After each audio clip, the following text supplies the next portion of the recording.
ಮೊದಲ ಬಾರಿಗೆ ವಿಶ್ವವಿಖ್ಯಾತ ಮೈಸೂರು ದಸರಾ ಮಹೋತ್ಸವದಲ್ಲಿ ಕರಾವಳಿ ಭಾಗದ ಸಾಂಪ್ರದಾಯಿಕ ಕ್ರೀಡೆಯಾದ ಕಂಬಳ ಆಯೋಜನೆಗೆ ರಾಜ್ಯ ಸರ್ಕಾರ ಗ್ರೀನ್ ಸಿಗ್ನಲ್ ಕೊಟ್ಟಿರೋದು ಇದೀಗ ರಾಜ್ಯ ರಾಜಕಾರಣದಲ್ಲಿ ಹೊಸ ವಿವಾದಕ್ಕೆ ಕಾರಣ ಆಗಿದೆ. ಮೈಸೂರು ರಾಜಮನೆತನ, ಬಿಜೆಪಿ, ಜೆಡಿಎಸ್ ಹಾಗೂ ಹಲವು ಸಂಘಟನೆಗಳಿಂದ ತೀವ್ರ ವಿರೋಧ ವ್ಯಕ್ತವಾಗಿದೆ.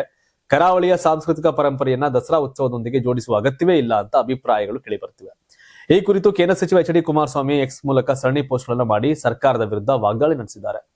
ಪರಂಪರಾಗತವಾಗಿ ತನ್ನದೇ ಆದ ವೈಶಿಷ್ಟ್ಯ ಹೊಂದಿರತಕ್ಕಂಥ ಮೈಸೂರು ದಸರಾ ಉತ್ಸವದಲ್ಲಿ ಕಂಬಳವನ್ನ ಸೇರಿಸುವ ಅಗತ್ಯವಿಲ್ಲ. ಕಂಬಳವು ಕರಾವಳಿ ಭಾಗದ ಸಾಂಸ್ಕೃತಿಕ ಶ್ರೇಷ್ಠತೆ, ನಂಬಿಕೆ ಮತ್ತು ಭೌಗೋಳಿಕ ವೈಶಿಷ್ಟ್ಯತೆಯ ಪ್ರತೀಕವಾಗಿದ್ದು ಅದನ್ನ ಮೈಸೂರಿಗೆ ತರೋದ್ರಿಂದ ಅದರ ಪಾವಿತ್ರ್ಯ ಹಾಗೂ ದಸರಾದ ಐತಿಹಾಸಿಕ ಪರಂಪರೆಗೆ ಧಕ್ಕೆ ಆಗತ್ತೆ ಅಂತ ಹೇಳಿದ್ದಾರೆ. ಕರಾವಳಿ ಮತ್ತು ಮೈಸೂರು ಎರಡೂ ಭಾಗಗಳ ಜನರ ಭಾವನೆಗಳಿಗೆ ಗೌರವ ನೀಡಬೇಕು ಅಂತ ಸರ್ಕಾರವನ್ನ ಆಗ್ರಹ ಮಾಡಿದ್ದಾರೆ. ಇದೇ ವಿಚಾರವಾಗಿ ಸಂಸದ ಯದುವೀರ್ ಕೃಷ್ಣದತ್ತ ಚಾಮರಾಜ ಒಡೆಯರ್ ಕೂಡ ಸ್ಪಷ್ಟ ವಿರೋಧ ವ್ಯಕ್ತಪಡಿಸಿದ್ದಾರೆ.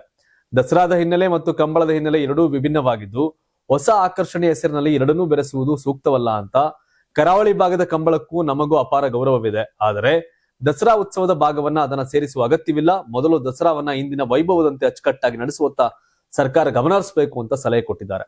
ಇನ್ನೊಂದೆಡೆ ಬಿಜೆಪಿ ರಾಜ್ಯಾಧ್ಯಕ್ಷ ಬಿವೈ ವಿಜಯೇಂದ್ರ ಕೂಡ ಸರ್ಕಾರದ ನಿರ್ಧಾರವನ್ನ ವಿರೋಧಿಸಿದ್ದಾರೆ.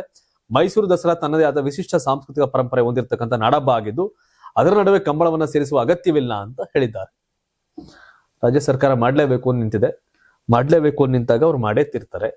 ಹಾಗಾಗಿ ಈ ವಿರೋಧಕ್ಕೆಲ್ಲ ಜಗ್ಗುವ ಸರ್ಕಾರ ಅಂತ ಕಾಣ್ತಾ ಇಲ್ಲ. ಹಾಗಾಗಿ ನೋಡ್ಬೇಕು. ಸೊ ಪರ ವಿರೋಧ ಚರ್ಚೆ ಇದೆ.